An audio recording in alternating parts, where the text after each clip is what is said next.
cuando vieron que 2 personas afectadas tenían colocados lotes que nosotros habíamos analizado, ahí la Corte le dijo a la jueza, no, esto hay que investigarlo, porque hay pruebas, y porque estas personas eran sanas y después de las vacunas se enfermaron. En contacto en directo con la licenciada Lorena Di Biasi, licenciada en biotecnología, y estamos con el doctor Oliver. Acá está Lorena con nosotros en vivo. Hola Lore, ¿cómo estás? Hola Marcelo, hola, ¿cómo están? Buenas noches para toda la audiencia. Bien, por el principio, ¿no? Por todo lo que hicieron ustedes para que pase todo esto y nos lleve a estar hoy en comunicación con vos antes de que la citen a las 2, ¿no? Sí, exactamente. Nosotros venimos analizando estas sustancias desde el año 2022 junto a la doctora Marcela Sangorrini.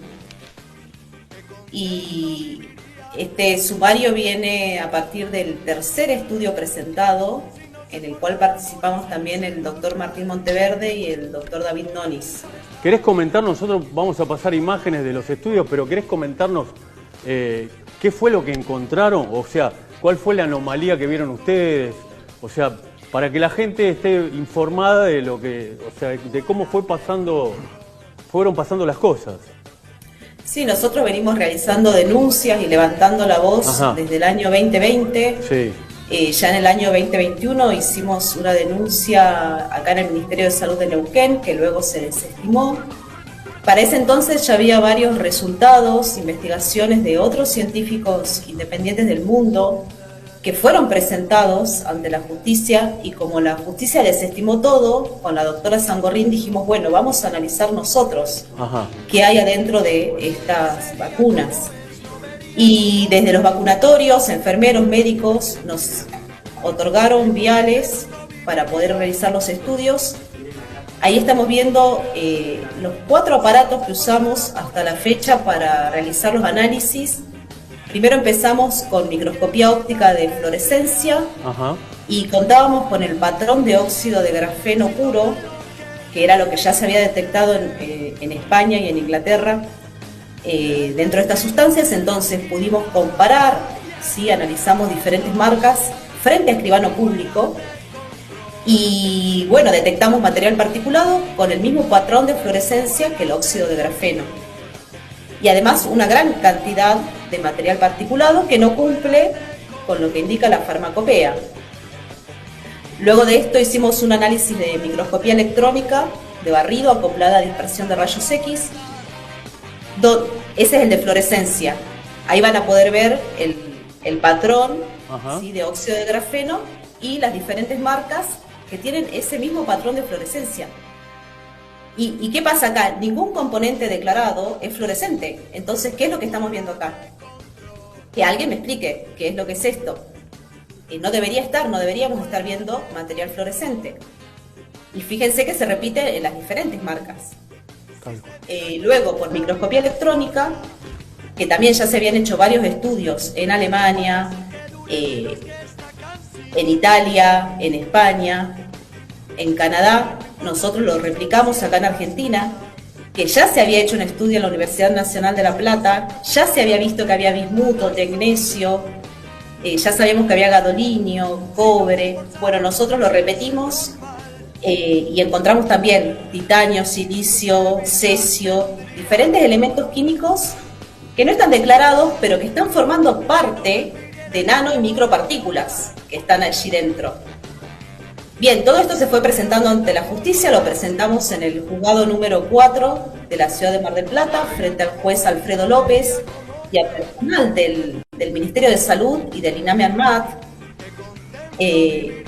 Y ellos, y también está ahí el acta notarial, y ellos dijeron que ellos no iban a analizar ningún vial, desestimaron esto, no le dieron importancia, está todo denunciado, y que ellos simplemente constataban contra el certificado de análisis, que a la fecha los jueces lo están pidiendo y tampoco lo provee el Ministerio de Salud. Bien, entonces después continuamos con los estudios. Si pasan a la siguiente, esto es lo que se ve por microscopía electrónica. Este equipo te permite ver la composición elemental de esas partículas y que tampoco deberían estar ahí presentes.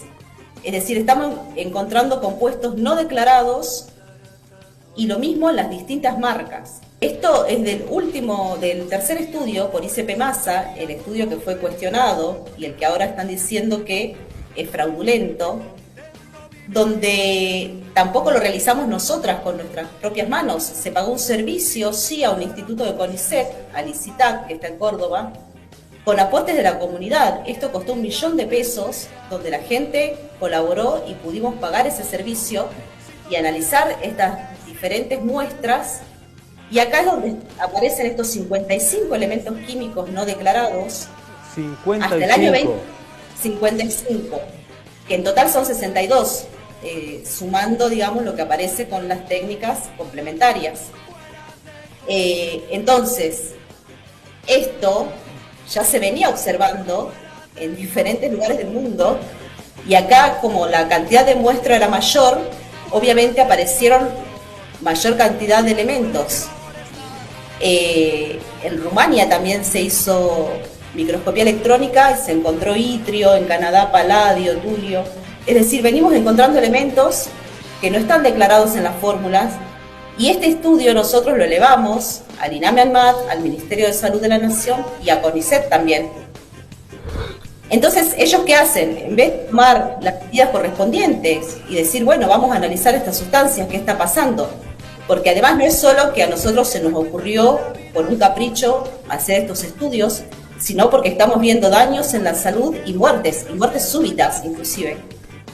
Entonces, a la fecha, ningún gobierno del mundo se tomó el trabajo de realizar estos análisis, y esto, por alguna razón, llega a las manos de Guillermo Durán, decano de la Facultad de Ciencias Exactas de la UBA, y él llama a dos químicos, a Lesiñana y a Echenique, y ellos se encargan de defenestrar este trabajo, de decir que nunca podía estar eso ahí porque las farmacéuticas no lo habían declarado, que la cantidad de muestras era poca, y sí, porque estamos pidiendo que se haga de manera oficial, inclusive dentro de varias causas penales, y no se termina de efectivizar ese análisis.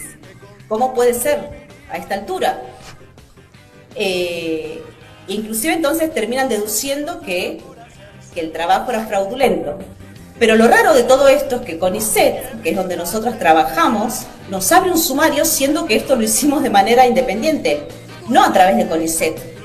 Y ellos se reúnen a nuestras espaldas en el mes de marzo, el Comité de Ética, la gente de legales, Daniel Salamone, que es presidente de CONICET, y ellos determinan todo esto a espaldas nuestras, y nosotros nos enteramos hace 3 semanas revisando las respuestas de los trámites a distancia, y entonces nos alarmamos porque si desestiman este trabajo, que es una prueba que está presentada en las causas civiles y penales, entonces van a estar desestimando esa prueba y afectando a las personas dañadas que están esperando por un fondo de reparación, que han sufrido una trombosis, que han sufrido un aborto espontáneo, que han sufrido la amputación de un miembro de su cuerpo. ¿Me explico? Entonces, esto es muy grave porque acá todos hacen la vista gorda, y en vez de hacer lo que tienen que hacer, porque hace un año que elevamos este estudio a las autoridades, al Poder Ejecutivo, no hicieron nada a la fecha. Nos abren un sumario a nosotras como un castigo. El miércoles 10 de septiembre tenemos la audiencia, y bueno, ahí vamos a ver qué nos dicen también, porque realmente no se entiende. Disculpa que te interrumpa. Que en el calendario de vacunación encontraron mismos metales pesados que en las vacunas del COVID. En las de calendario no llegamos a hacer, por falta de presupuesto, este estudio de ICP-MASA. Sí. Lo tiene que hacer el Estado, lo tienen que hacer las autoridades que corresponden. Pero sí, ya hemos analizado por microscopía de fluorescencia y de campo oscuro, y vemos lo mismo, los mismos materiales particulados en gran cantidad. Por eso iba a decir, el cuarto estudio fue con el equipo Morphology G3, que lo hicimos en el laboratorio CAS Instrumental, que es un laboratorio privado que trabajan muy bien. Yo lo conozco porque cuando yo trabajé en la industria farmacéutica, lo audité a ese laboratorio y sé que trabajan muy bien. Y allí mandamos diferentes muestras, tanto de anestesia como una muestra de Pfizer y una muestra de Sputnik, y ahí se vio que en 1 mililitro de Pfizer había 66.000 partículas del tamaño de 0,5 micrómetros al orden del milímetro. y en Sputnik 77.000 partículas. Cuando la farmacopea te dice que de ese tamaño no puedes tener más de 600 partículas de 25 micrómetros y 6.000 partículas mayores a 10 micrómetros. Y acá estamos encontrando 10 veces más, es decir, ni siquiera cumplen con algo básico que debería cumplir un inyectable. Otra cosa que nos cuestionan es que las cantidades que encontramos de cadmio, gadolinio, estaño, cromo, afnio, europio, disprosio, son muy pequeñas y que entonces no son tóxicas. Pero lo que no se está viendo, o no se quiere ver, o se está desestimando, es que esos elementos no están libres en la solución, sino que están formando parte de nano y micropartículas. Entonces, lo correcto es evaluar, ¿sí?, la toxicidad de esas partículas y por qué están ahí y por qué hay tanta cantidad de material particulado. Ahí está el resultado de Morphology G3. Este equipo te puede cuantificar todas las partículas de la solución y además clasificarlas por morfología y por tamaño, como ven en la imagen. Entonces, nosotros, con las pocas herramientas que tenemos, venimos haciendo todos estos análisis.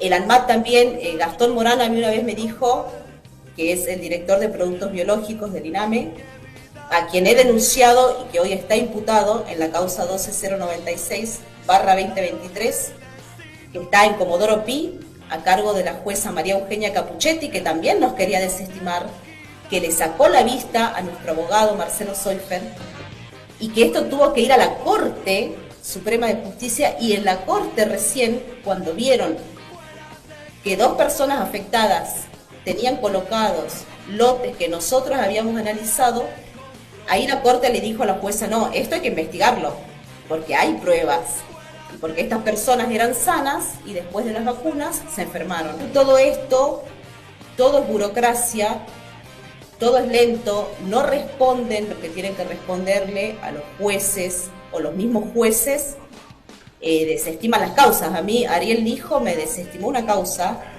a finales del año 22, y así estamos. ¿En qué parte del cuerpo humano quedarían estancados? En tejidos blandos, y ya se sabe que el óxido de grafeno puede atravesar la barrera hematoencefálica. Y por eso suponemos que hay tantos problemas neurológicos hoy en día.